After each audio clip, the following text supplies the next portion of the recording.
Hello, I am Zinfogel.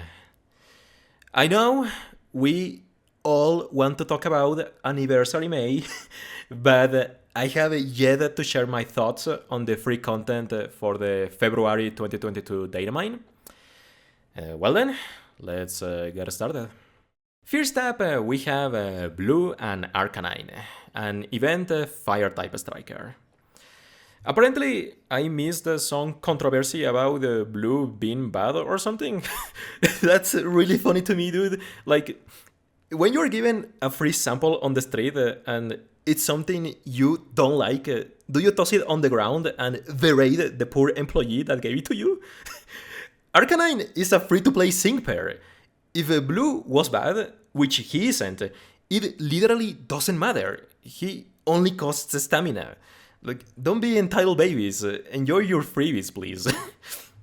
Anyway, Blue here is neat because he's a fire type.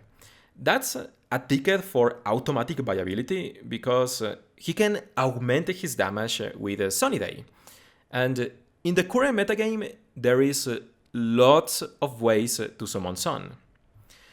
Blue's primary offense is Fire Shift Hyper Beam. Hyper Beam is interesting here because we can easily 5-5 Blue. We usually assess sync pairs assuming their best performance, but the reality is that the vast majority of players stop pulling at 3-5. 3-5 unlocks a sync pair is full grid, so it's impractical to go beyond that. 4-5 and 5-5 are luxuries. They only boost base power. So this is the first Hyper Beam that we get to enjoy at its maximum potential. And oh boy, this move is thick. 267 base power is obscene. Not only does Hyper Beam have added base power because it's a normal type move, it also has 90% accuracy, which fits into that base power. And Blue has a good buffing kit. He has X special attack, and his turn move is a Dire Hit Plus that fixes accuracy. Blue is self-sufficient, but he prefers offensive support to get rolling as soon as possible. He pairs really well with Signature and Palentine's Bee, who are deficient on the crit department, but quickly stack a special attack. Swift is forgettable when you have a Hyper Beam right below it. I think Swift is useless beyond gauge preservation. We'll talk more about that later. As for Blue's passives, he's got Terrify 1 to debuff the enemy field is attacked by one stage upon entry. Blue stands out as a striker because he's got some cool utility, and his grid expands on that function. Lastly, we have Super Power 3. This passive was introduced with Deluxe cookies. It boosts moves and sync moves when you deal super effective damage. Attentive viewers will notice that DNA is trying to push this on-type agenda for free-to-play strikers. This becomes really obvious with Siebold and Bruno's grids. So, Blue is a bland striker. He does what he needs to do. He buffs and has a good move to deal damage. However, Arcanine has an intriguing stat spread. I know you have all been waiting for this part. Blue has 200 special attack. The 4-star tickets are free, so we can bump this to a realistic 220 special attack. That's about as good as Signature Lesa. Support. You know, they couldn't hand out 5-5 Hyper Beam without a catch. The fact that Blue is a conditional striker doesn't help matters. Blue prefers on-type contexts because of Super Power 3 and Double Down 5 on his grid. He already has issues with gauge, and you have to slot Sunny Day to maximize his output. This situation reminds me of my good old friend Anniversary Steven. We are dealing with a striker who has an excellent move, but it's overbalanced with a poor stat spread. So we can take cues from Anniversary Steven's playstyle to give Blue a more commanding presence. How do you fix a bad stat spread? Well, you fix stats. Theme skills are crucial here, like a plus 20 special attack drastically improves Arcanine's output. Fortunately for Blue, he has good theme skill cohesion with Sunny Day Setters. He pairs really well with Blaine because they activate Fire and Kanto theme skills. Although Blaine wants Speedy Entry 2 as a lucky skill to help Blue is gauge management. You can also pair Blue with Silver. They activate Fire and Rival Striker theme skills. Silver himself suffers from a low special attack, so Blue and Silver can leech off each other to improve their damage and dual strike on their Solar Eyes. You just have to bring a special attack support to round up that core, because Blue and Silver maximize crit by themselves. I use them with Cheryl to off-type 2K Master Mode. Blue plus Silver dual strike is respectable. They pump good damage. If you want to truly squeeze every drop of DPS out of Blue, you have to pair him with Signature Red.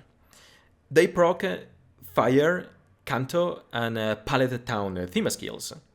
That's a good offensive core on its own. But if you slap Maxi as a third, their sheer strength combined compensates for the lack of team balance. The key part here is bringing Sun. If you forgo Sun, Blue is trash. Remember, he is a conditional striker. Alright, so now that we understand how to fix Blue, how is he looking?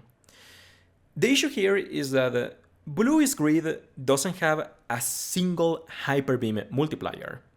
He depends on Superpower 3. Let's assume a conservative Silver build. That's plus 76 special attack under Sun. On-type Blue hits about as hard as Leon without Burn Synergy 3. Off-type, he hits about as hard as Lance without Dragon Zone. So yeah, Blue is strong, that was never a problem. He is absolutely serviceable for 2K Fire Week stages, which, may I remind you, are some of the toughest stages in all of Champion Stadium. So, Grid. Blue has a nuking mode with Solar Flare 3, Double Down 5, and multiple sinking tiles.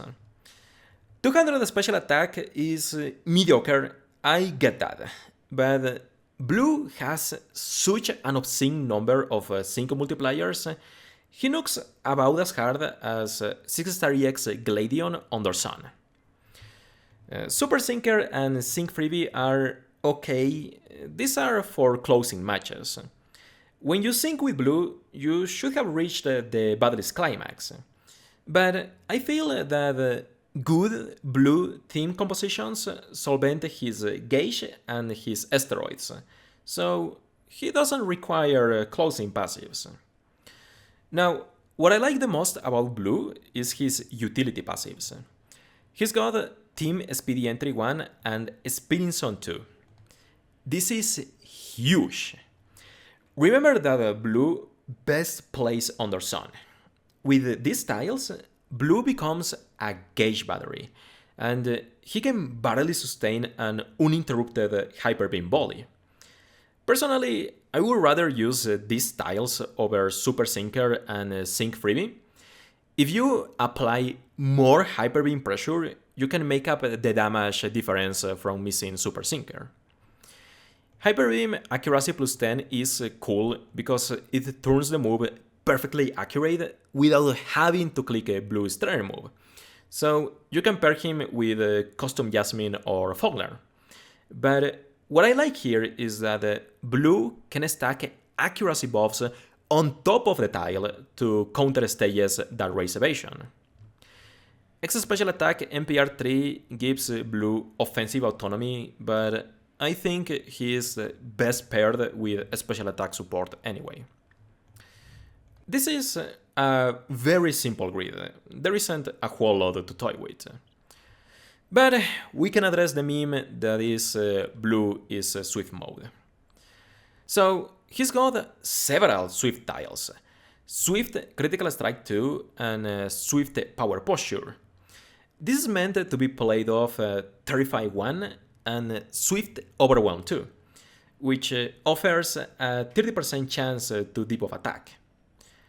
So I am very glad that I played Arcanine before recording this, just to confirm the Swift is total trash. This is a similar situation to Alder. Yes, you have Swift multipliers, and yes, optimally Swift does decent DPS, but you have a whole ass Hyper Beam below Swift. What's the point, dude? Swift always loses to Hyper Beam. If you want a fire-type striker who preserves gauge, bring Flannery. Like, Ethan is a better fire-type AoE DPS. Heatwave Red is better than Swift Blue. And it's hard to justify Blue as a debuffer because Swift Overwhelm 2 is too random and scales slowly. You cannot use Blue to set up a pecking order for attack. In theory, Anniversary N is a perfect partner here, but he has to spam Noble Roar because Blue blows at dropping attack anyway. However, Swift Overwhelm 2 is a lot better in Legendary Gauntlet, where you have an isolated target in a prolonged match, and Blue appreciates a spammy option when running low on gauge. From experience, I think this is the most practical on-type Blue grid. This goes half-sys Gauge and half-sys Nuke. With Team Speedy Entry 1 and Experience on 2, Blue can self-sustain Hyper Beam, although he still appreciates external speed sources to guarantee his gauge. And from that point, you grab all the Nuke you can, because if you're bringing Arcanine, it's probably your primary striker. The more conventional Blue grids forgo gauge generation to enhance the Nuke, and you get Super Sinker or Sync Freebie depending. If you want a funny screenshot, you can forfeit all utility for special attack tiles, but the gauge is going to be really ugly, I assure you. Now, for the Legendary Gauntlet utility mode I briefly mentioned, you just want Swift Overwhelm 2. Don't bother fully enhancing Swift, it's not worth it when Hyper Beam is right there. But what I like to do with this is open the fight by spamming Swift to proc attack debuffs. You already get a guaranteed debuff with Terrify 1, so you stack more on top of that. This way, Blue can crowd control physical legendary arenas like Cobalion and Tapu Bulu. And Blue retains his gauge tiles, so he can continuously spam Hyper Beam. This mode works really well with Solarized partners. Blue makes for decent gauntlet filler for what it's worth. Lastly, if you want to off-type, you can run Blue as pure DPS with Sun and maybe a 6-star EX support buff. He will do okay, but remember off-type Blue is worse than Silver. He needs Dual Strike to justify the archetype. So, I like Blue. He's one of those strikers who takes a nuance. Blue needs smart team building to get the most out of him. Don't bother using him without Sun. Pay attention to theme skills. Stuff like that. After using Blue, I think he's better than people are giving him credit for. I love his gauge and debuff utility. That really widens his use. Up next, we have Siebold and Clawitzer, a 4-star water-type striker. He won the 6-star EX lottery, and I am personally very excited for this grid. So, let's do a quick overview of Siebold's kit. He's got really good stats for a 4-star striker. Good special attack, and this is unironically great bulk. It's similar to Palentine's Marnie. The bulk is important, keep that in mind. The issue here is that Siebold's main offense is Water Pulse. This move has a 20% chance to confuse, but the base power is just not functional. Siebold suffers from low DPS, which is a massive issue because he is a striker. Now, he's also got Aura Sphere for fighting type coverage. This move is cool because it cannot miss. And as you know, fighting weak stages in Champion Stadium are notorious for race innovation. Siebold ignores that gimmick. But similar to Water Pulse, the base power is just not there. And Mega Launcher doesn't exist in this game, so Siebold has no multipliers to work with besides his innate rain multiplier. For what it's worth, Siebold has a decent raw sync move. With his special attack, his nuke hurts, and makes up for the Water Pulse's overall shitty damage. But what I like the most about Siebold is his trainer move. He's got one of the best defensive trainer moves in the game, no joke. This acts as a mini potion, adds regeneration, and applies Sure Crit. Sure Crit is crucial here, because Siebold can Sure Crit his nuke, so he's a reliable nuker, and with innate critical focus 1, he can bump crit buffs. Accounting for X special attack, Siebold is a nearly independent striker. He only demands +2 special attack and Rain Dance to complete his setup. With Clawitzer's tankiness, Siebold's healing is potent enough where you don't have to worry about his survival.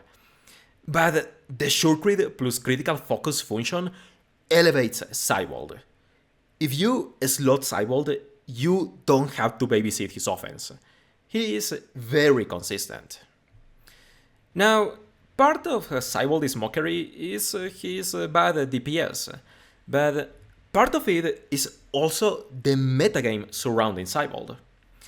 He always had to compete with Barry since day one, and they are functionally identical units.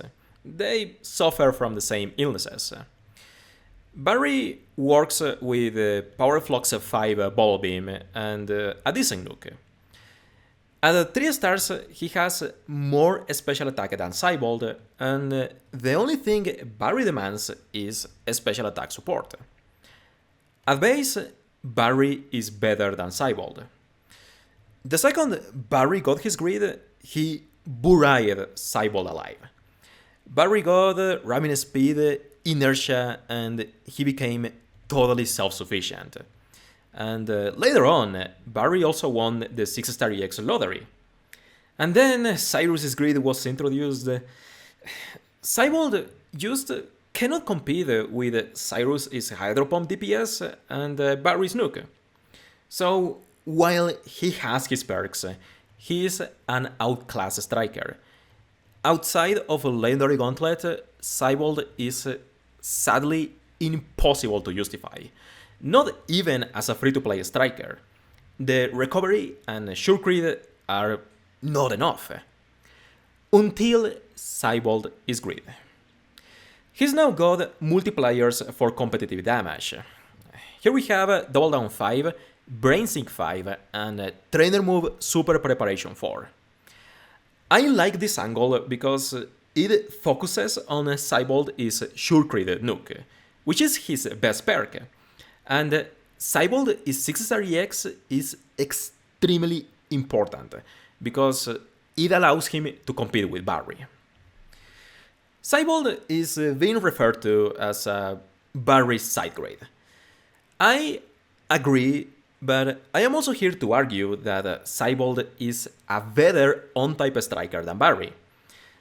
I know I talk a lot about off-type performance in these videos, because that's the best measure for a striker's strength. But that's more important for bigger pools than Siebold. You probably have a 5-5 Siebold without realizing already.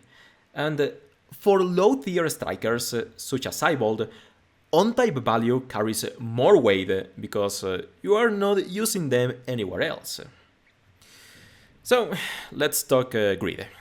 Going back to the Sync multipliers, Brain Sync 5 is amazing. You use both Special Attack and Activate it. Double Down 5 is also really good because it's simple. It's an on-type multiplier you get for free, used for slapping Siebold in his most optimal field of play. This is what I need you to realize about the Siebold Snook. It's fucking free. It's kind of like using Signasulusamine. You can barely call this a setup. And remember that Siebold sure crits his Snook. It's reliable.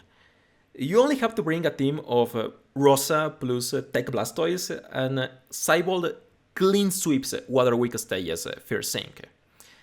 And he can bump his Snook further beyond with super effective up and next. Regardless of how pathetic Siebold's DPS is, he has the firepower to finish off a center on time for a pre-sync clear. Let's compare that to Barry.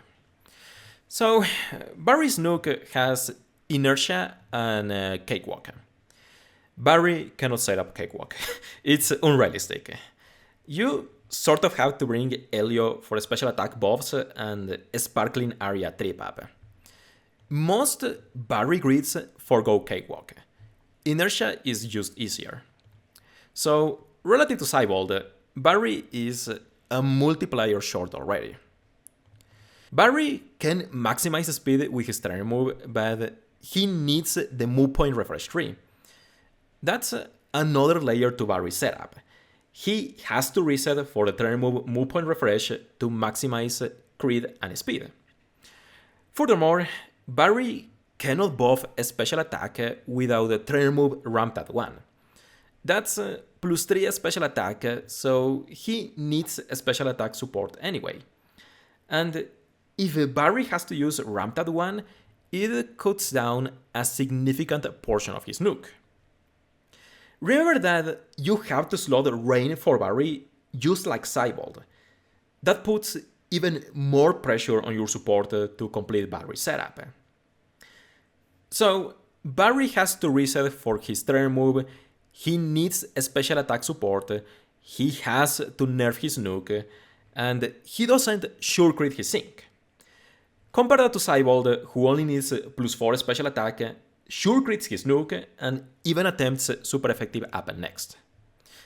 I don't know, dude, but 6-star EX Siebold is looking pretty good to me. He nukes about as hard as Signasud Grimsley without super effective up next. A maxed out Siebold also has insane bulk. He is about as tanky as 0-20 New Year's Arena. If you don't believe in Siebold, I will showcase his 6-star EX, so don't worry. While Siebold is on-type nuke is solid, the rest of his grid is forgettable, for the lack of a better word. Siebold has Raging Rain 2 and Water Pulse Fall Fighting 3 to enhance Water Pulse. Raging Rain 2 is free because Siebold always wants rain, but Fall Fighting 3 is too far away. It's more so a consideration for off-type, where Siebold necessitates DPS.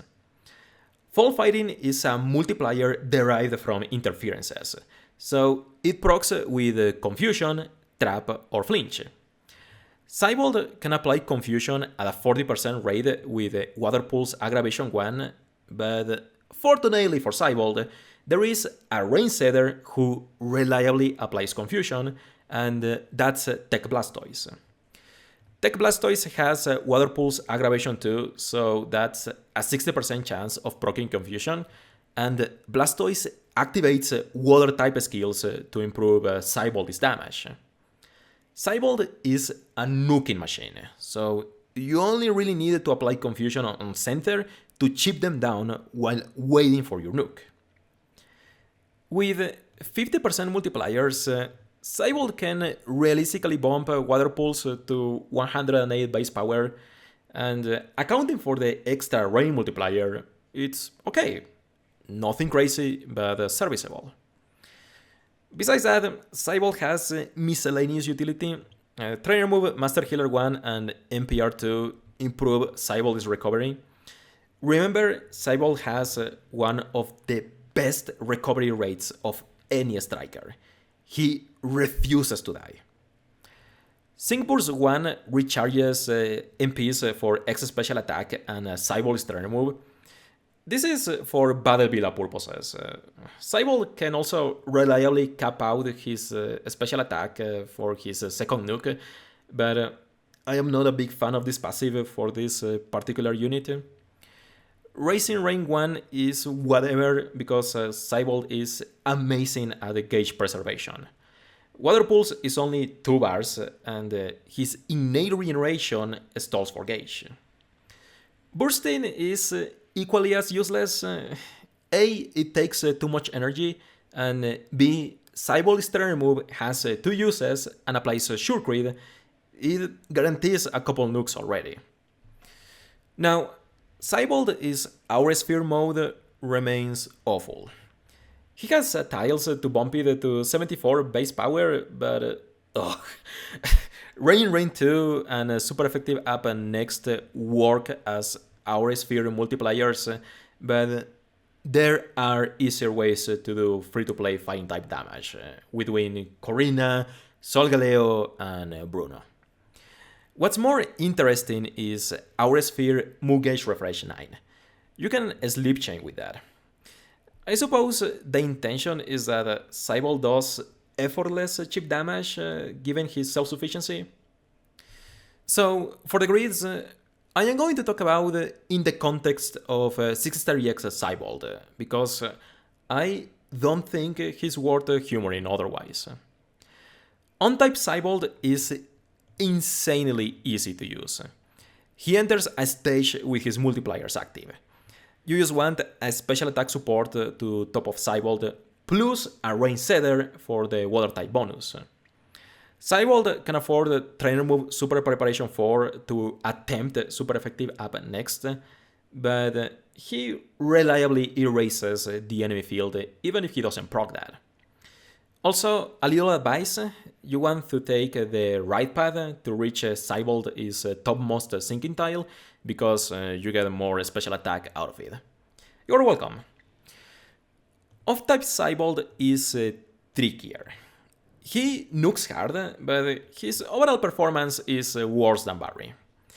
In this mode, you obviously skip the on-type multipliers. We are looking to enhance Water Pulse base power, because we gotta make up damage somewhere. If you don't have May, Tech Blastoise is an acceptable replacement because it can proc Confusion to quickly activate the Water Pulse Fall Fighting 3. Siebold probably needs a Quad Q or a 6-star EX support buff to perform pre-sync clears, but if Barry can pull it off, nothing is stopping Siebold. Besides that, I am only comfortable recommending Aura Sphere modes. It's the same principle as off-type Siebold, but you can use Aura Sphere for super effective DPS and ignore evasion gimmicks. If you want a Siebold to chip in as a DPS, I guess you just pump a special attack, but I guarantee Aura Sphere will make you sad. It's a really weak move. So yeah, much like Blue and Arcanine, I feel Siebold is being underestimated. Yes, Barry and Cyrus exist. Yes, Archie and May exist, but Siebold is perfectly functional as a nuker. He is reliable. I like him. Continuing the Kalos trend, next we have Grant and Aurorus, 4-star Rock-type tech. This may surprise you, but I have a lot of experience using Grant. I have videos featuring him dating back to 2020. He's one of my favorite low-tier units. Grant looks like a mess, but he's very unique, and there is archetypes that function better through him. I have used Grant as a tank to enable Synchronous Brock, as a Hail tank for Summer Steven, as a pure DPS flinch bot, even on Entei. There is a lot more to Grant that meets the eye. So, Aurorus is built as a tank. In account of 3-star rock gear, this bulk is solid. And what's interesting is that Grant has X special defense and his terror move applies regeneration. So he's got a positive matchup against special foes. Grant's speed is decent, but then we go to the offense. He's got 209 attack, and we just discussed a sync pair who gets shot on for it. 3-star rock gear really helps Grant, but Rock Slide is AoE. It's better than using Brock, I guess, but this is not real damage. Grant also has innate flinch healer, which is really annoying to set up. Most center mons in this game have Listen Flinch 8. Grant's grid is trying to push for a nuking mode. Grant outnukes Olivia now. He sits close to Sophocles, despite the lack of Rock Zone or whatever. But I have never in my life enjoyed using Grant offensively. We'll get to that later, but I don't think the output is worth the hassle necessarily. So, what I am going to push here instead is Grant is other fortes, his tanking prowess and his utility. Grant's terror move, besides applying regeneration, also buffs accuracy and recharges the move gauge. This second buff is important because Grant has to work with Rock Tomb and Rock Slide. Both of these moves can miss, but a single accuracy buff fixes that. And these moves have wildly different applications. Rock Tomb drops -1 speed guaranteed, so you can use Grant to set up a Cakewalk. I love partnering Grant with Brock for free-to-play Champion Stadium clears. They not only activate Rock, Gym Leader, and Rock Lover theme skills, they quickly stack Rock Tomb debuffs to set up Brock. Speed debuffs are also handy to counter Latias' Fluid Fortification, now that Legendary Gauntlet is a thing. Rock Slide, on the other hand, is a 3-farm AoE move with a 30% chance to flinch. With Aggravation 1, Rock Slide in actuality has a 60% chance to flinch. Secondary effects are halved on AoE moves, however. But with a 30% AoE flinch, Grant is one of the most consistent AoE disruptors in the game. Single target, the chance remains 60%, which gives Grant excellent chances to flinch lock legendary arenas. The problem though is that Rock Slide is an expensive move. It's not as easy to spam as Astonish. While Rock Slide gives you an offense angle, Grant's most distinct issue is that he needs a lot of gauge support. We're talking Boxy or Rosanta. Grant cannot spam liberally, which is ironic because his utility stems from spamming his moves. Aurorus is clunky in practice if you are unprepared for the gauge it demands.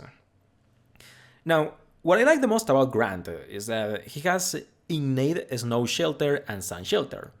You know, play in Hail and Sandstorm, just like the main series games. And the way DNA approached Grant's grid is by improving his weather utility.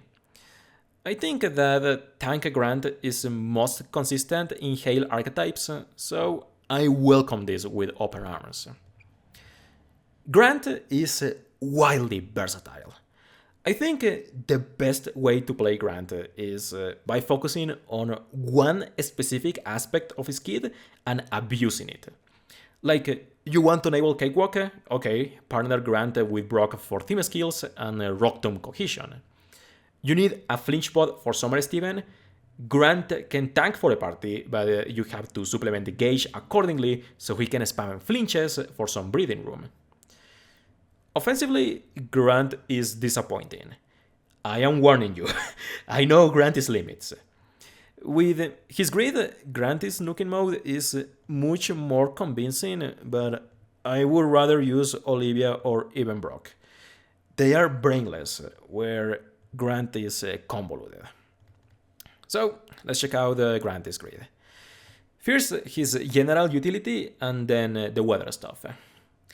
Grant has a lot of tiles to improve his bulk and Fear State 4. Let's do the most basic Grant tank. Something like this.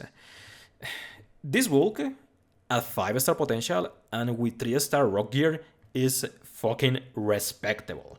This is about as tanky as BB Morty or Lyra. A unit like Grant has no business tanking this well, but he does. And if you give him the opportunity, he will pull his weight. Grant now also has Rock Tomb 3-6. That's a 70% chance of proccing an additional speed debuff. Grant is a very consistent speed debuffer. He can quickly bump up Cakewalk for himself or others, albeit a single target. Speaking of, Grant is new nuking mode has Cakewalk and Weather Sync Up 5.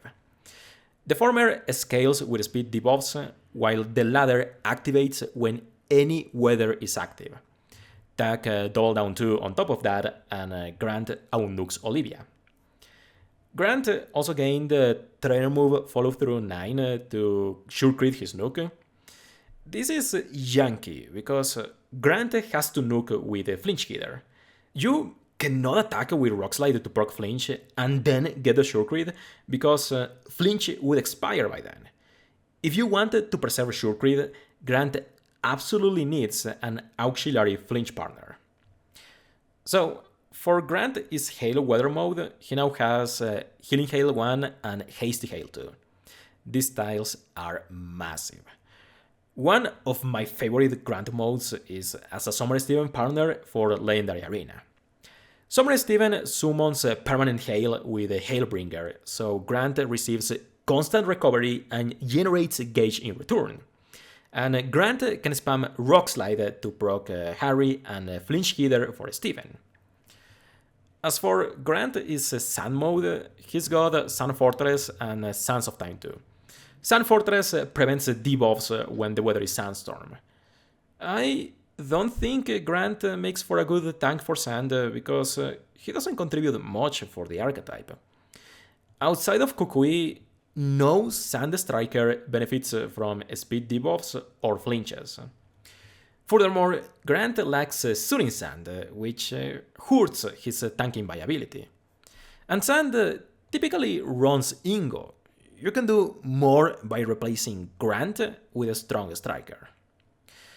Lastly, Grant gets Weather Surge 2 as a move multiplier. It's cohesive with his nuking modes, but you have to sacrifice nuking tiles or utility tiles in order to afford it. But if you don't mind that, it's viable. Grant at his core is a tank with utility. He can set up a Cakewalk and Flinch Lock enemies. MGRs help with gauge, and Fear State 4 keeps Aurorus alive. I suggest running this as a Brock partner in Champion Stadium. They have excellent theme skill synergy, and Brock helps Grant out with potions. Now, Grant out-nukes Brock, but I like Brock as a nuker better, because he has to work with a Haymaker plus Cakewalk, and he requires less offensive support. Brocky's Nook is enough to clear Rockwick content, but keep in mind that Granty's Nook is better if you can afford the setup. Next is the Hail tanking mode. This is specifically good with Summer Steven in Legendary Gauntlet.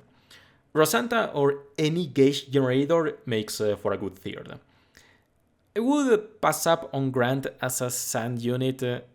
Grant is very justifiable in Hail, and I don't think he contributes anything for Sandstorm.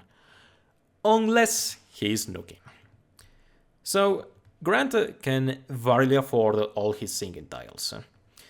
Granty's Nook shares traces with Sophocles.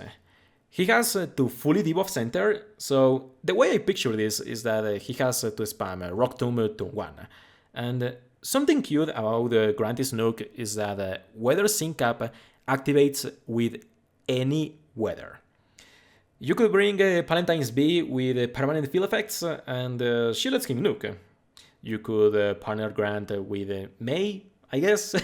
It's funny because he technically fits in any weather archetype. Although, if you force me to make this work, Ingo all the way. He comprises offense and the weather multiplier.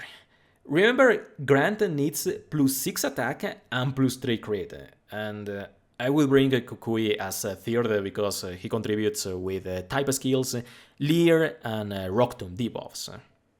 Lycanroc can also flinch with Accelerock staggering 5 to enable Grant his innate flinch hitter. If you want a more self-sufficient nuking Grant, you can sacrifice nuking power to get Rock Tomb trip up 6 and turn move follow through 9. That way you spend less turns applying speed debuffs and you can sure crit for a guaranteed nuke or skip crit support. So yeah, Grant is okay, definitely above garbage like Thornton and Bryson. He was never a revolutionary sync pair, he is low tier for a reason, but Grant is more like a diamond in the rough type of sync pair. He is really good in specific circumstances. Last but not least, we have Bruno and Machamp, a 4-star fighting type striker. I have a soft spot for this guy. I think people forget he exists in favor of Corina, but I fucking hate using Corina. She's forced to Mega Evolve, she doesn't have a nuke, her damage is okay, Power Reserves 5 is incredibly difficult to set up. However, I will keep running comparisons between Bruno and Corina because she is his greatest competitor, and it gives us a good point of reference for Bruno's performance. Because I figure a fair amount of people have attempted to use Corina. So, Bruno's stat spread is cringy. His attack is average, he's squishy and slow. Corina has a similar stat spread actually. Lucario has 150 HP less, but Mega Lucario has 100 attack over Machamp. Corina is about as slow as Bruno, but she can maximize speed with her trainer move, which alleviates her gauge a bit. Bruno has a very simple moveset. Karate Chop is a 1-bar spam for gauge emergencies, it's useless otherwise, it's a plus crit move. Cross Chop is Bruno's primary offense, and this move is awful. Plus crit moves are severely nerfed BP wise, and as the cherry on top, Cross Chop has accuracy issues. But attacking with Cross Chop is the same as having an innate +1 crit buff, which pairs really well with Dire Hit Plus. You buff once with this, and Cross Chop guarantees its critical hit rate. Now, Cross Chop's accuracy is problematic. Pre-crit Bruno cannot fix accuracy, so you cannot rely on him landing his attacks. I typically pair Bruno with Lily for X accuracy all, fast attack, and the sure crit sync move. Cross Chop is 28 base power less than Close Combat, but Bruno makes up for that with innate Critical Strike 2. Fun fact, that's the best offensive passive in the game. Critical Strike 2 bumps Cross Chop, and Bruno is sync damage. Something I love about Bruno relative to Corina is that his sync move is actually threatening. Corina's sync move has lower base power because it's a Mega Evolving sync move. Bruno doesn't have that nerf, and Critical Strike 2 bumps the threshold. Lastly, Bruno's trainer move is boring. It buffs +2 attack and +2 special defense. Bruno needs help maximizing attack, and the special defense buff barely helps with his atrocious bulk. So Bruno is a simple striker, but he's sadly really weak. Relative to Corina, Bruno is tougher to use because of cross-chop accuracy. He only has a strong single move over here. Machamp's attack stat and cross-chop base power are too big of an obstacle to overcome. The only current metagame use for Bruno is as a B partner. Bruno activates Fighting, Bodybuilder, and Sweet Tooth theme skills. I really like that tidbit. These inhuman boulders love candies. Anyway, B can use Bruno as a theme skill bot to enhance her damage, while Bruno fucks around with Cross Chop. This core became much better with the release of Fall Caitlyn. She fixes attack, speed, and accuracy, which are the exact stats that B and Bruno need to act as DPS quicker. They maximize crit immediately, so it just works perfectly. But now that Bruno has a grid, I never have to think about Corina ever again.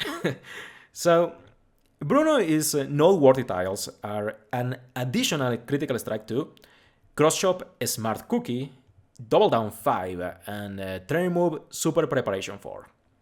Again, DNA is pushing the on-type dichotomy, but whatever. So, there is our multipliers and tiles to fix Cross Chop accuracy. Over here we have a Cross Chop accuracy +10.